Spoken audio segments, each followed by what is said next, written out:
Lucknow super giants हमारे अपनी गोइंका जी की टीम एंड इनका पिछला सीजन अच्छा नहीं रहा था। नंबर 7 पर इन्होंने अपना पिछला सीजन एंड किया था एंड जो प्लेयर्स इन्होंने ऑक्शन में बाय किए थे, स्पेशली इनके बॉलर्स जैसे कि मयंक यादव, मोहसिन खान, ये टूर्नामेंट स्टार्ट होने से पहले ही इंजर्ड हो गए थे और रूल्ड आउट हो गए थे, जिसके कारण इनकी जो बॉलिंग यूनिट है वो काफी कमजोर नजर आई थी।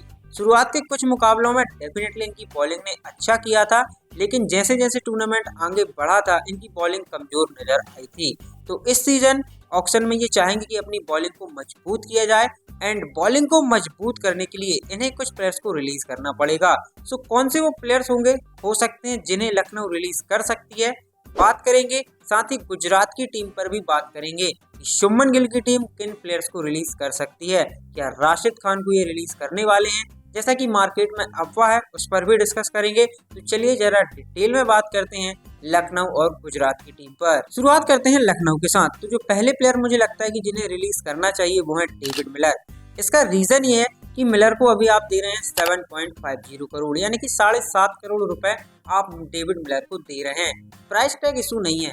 मिलर को रिलीज करने का रीजन ये है कि आपके पास यदि हम देखें तो मार्करम है, मिचेल मार्श है एंड निकोलस पूरन है। तो आपके जो 3 फॉरेन स्लॉट हैं वो कंफर्म है, मार्श, मार्करम एंड पूरन के रूप में।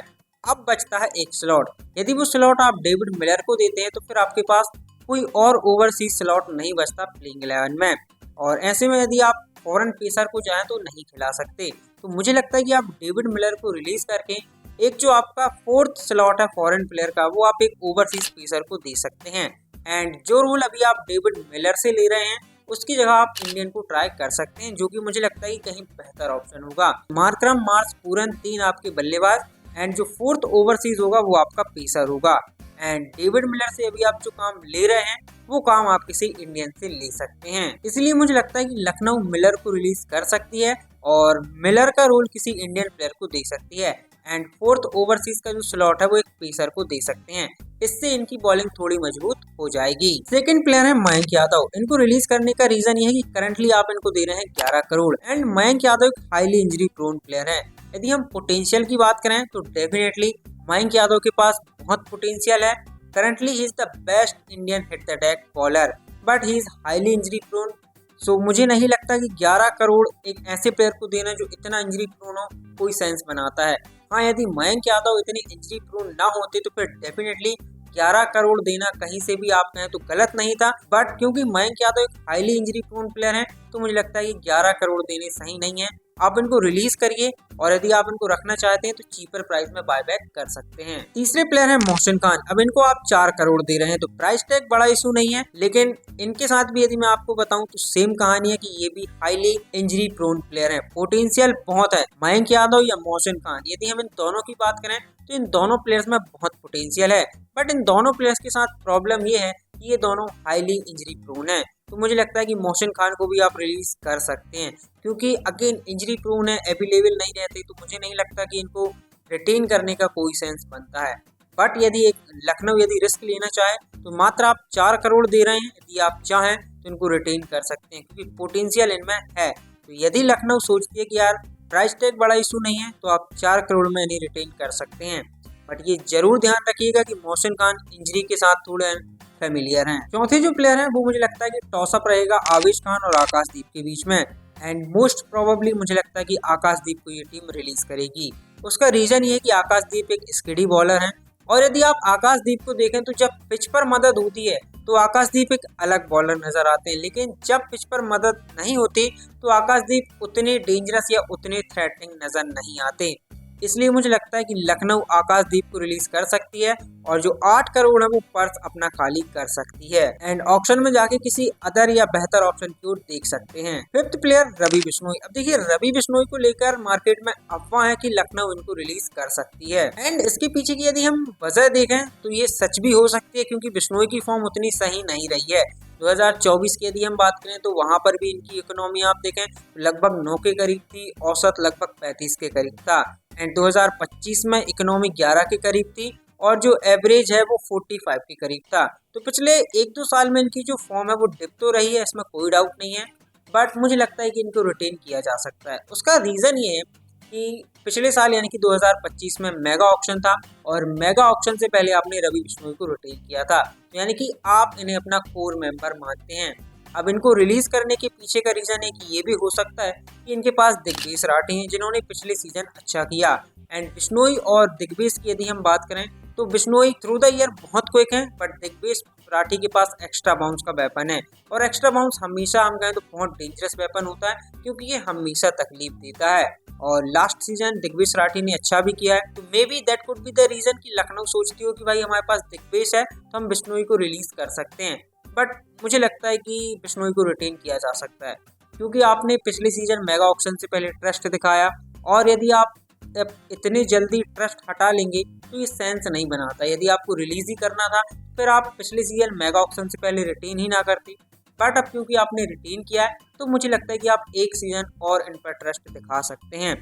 और यदि इस सीजन भी बिश्नोई अच्छा परफॉर्म नहीं कर पाते तो फिर आप डेफिनेटली इनको रिलीज कर सकते हैं, बट इस सीजन के लिए मुझे लगता है कि आप इनको रिटेन करके इन पर ट्रस्ट दिखा सकते हैं। क्योंकि यदि लखनऊ ये सोचे कि हम इनको रिलीज करके चीपर प्राइस में बाय बैक कर लेंगे तो ये एक रिस्की ऑप्शन है, क्योंकि और भी टीमें ऑप्शन में आएंगी।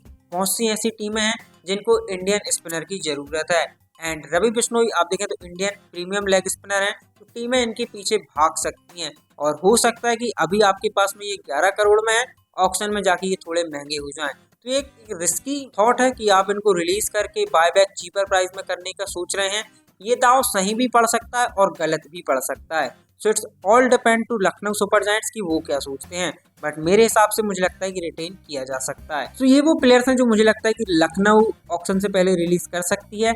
इन पर आपकी क्या राय है कमेंट्स में मुझे जरूर बताइएगा। अब बात करते हैं गुजरात टाइटंस की। पहले प्लेयर जो मुझे लगता है कि रिलीज कर देनी चाहिए वो है कगिसो रबाडा। इसका रीजन ये है कि आप इनको दे रहे हैं 10.75 करोड़ यानी कि लगभग 11.25 करोड़ आप कगिसो रबाडा को दे रहे हैं। और कगिसो रबाडा की यदि हम हाल फिलहाल की फॉर्म देखें T20 में तो उतनी कुछ खास नहीं रही है। No doubt Rabada world class bowler है, इसमें कोई शक नहीं है, बट यदि हम इनकी रिसेंट फॉर्म देखें T20 में तो वो उतनी कुछ खास नहीं रही है। इसलिए मुझे लगता है कि इनको रिलीज किया जा सकता है और यदि आप चाहें तो इनको दोबारा से चीपर प्राइस में बायबैक कर सकते हैं। सेकंड प्लेयर करीम जन्नत अफगानिस्तान के ऑलराउंडर हैं, ये तो रिलीज होंगे ही। Third player Ishant Sharma. अब देखिए ईशांत शर्मा ना 37 ईयर के हो चुके हैं और पिछले सीजन हमने देखा कि जब वो बॉलिंग कर रहे थे ना थोड़े हाँप भी रहे थे, तो ये कहीं ना कहीं एक इंडिकेशन है कि शायद अब उतनी फिटनेस नहीं है। इसलिए मुझे लगता है कि गुजरात इनको भी रिलीज कर सकती है। चौथे प्लेयर जयंत यादव। जयंत यादव को आप बिल्कुल रिलीज कर सकते हैं क्योंकि आपके पास ऑलरेडी वॉशिंगटन सुंदर हैं एंड जयंत यादव और वॉशिंगटन सुंदर दोनों आप देखें तो सिमिलर तरीके के प्लेयर हैं। ऑफ स्पिन डालते हैं और बल्लेबाजी देते हैं एंड दोनों में से यदि आप किसी एक को पिक करना हो तो ऑब्वियसली आप सुंदर को पिक करेंगे। तो मुझे लगता है कि सुंदर को टीम रोकेगी जो 100% कंफर्म है एंड जयंत यादव को आप रिलीज कर सकते हैं। अब बात करते हैं राशिद खान के ऊपर। मार्केट में अफवाह है कि गुजरात इन्हें रिलीज कर सकती है। मुझे लगता है कि ऐसा नहीं होगा। उसका रीजन ये है कि Rashid Khan world class spinner हैं और ये बात मैं भी मानता हूँ, आप भी जानते हैं कि Rashid Khan is one of the best leg spinner in this sorter format and पिछला सीजन डेफिनेटली उतना अच्छा नहीं रहा, राशिद खान के लेवल से उतना अच्छा नहीं रहा, तो इसलिए मे बी मार्केट में अफवाह है कि इनको रिलीज किया जा सकता है। बट मुझे नहीं लगता कि गुजरात ऐसा करेगी क्योंकि एक या दो सीजन किसी भी प्लेयर के खराब हो सकते हैं, बट ये फैक्ट चेंज नहीं होता कि Rashid Khan is one of the best leg spinner. तो मुझे लगता है कि इस सीजन डेफिनेटली गुजरात इनको रिटेन करेगी और करना चाहिए। हाँ, यदि इस सीजन भी राशिद खान की परफॉर्मेंस नहीं आती है या वो डिलीवर नहीं कर पाते हैं तो फिर आप डेफिनेटली इनको रिलीज कर सकते हैं। बट अभी सिर्फ पिछला सीजन उतना अच्छा नहीं रहा, तो मुझे नहीं लगता कि एक सीजन की बेस पे राशिद खान जैसे प्लेयर को रिलीज करना चाहिए। आप एक और मौका दीजिए। हाँ, यदि वो इस सीजन भी डिलीवर नहीं कर पाते हैं, परफॉर्मेंस नहीं कर पाते हैं, तो फिर आप डेफिनेटली उनको रिलीज कर सकते हैं। फिर रिलीज करने में कोई भी आपको संदेह नहीं होना चाहिए।